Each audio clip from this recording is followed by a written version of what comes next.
If 3, -4 lies on the terminal side of theta, the first thing we want to do is to draw theta.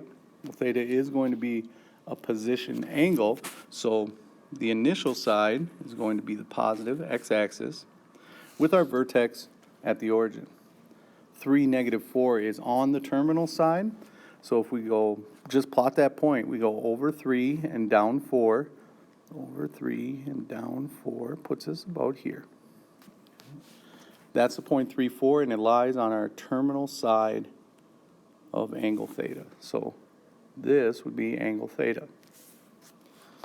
When we want to find the radius of the circle, since that point, 3, 4, it draws a triangle for us.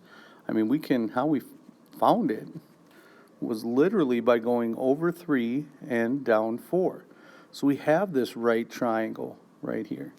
The radius of the circle is going to be the hypotenuse of that right triangle.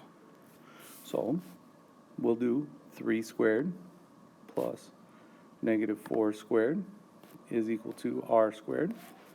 And a little bit of algebra there, and you'll find that r is going to equal 5.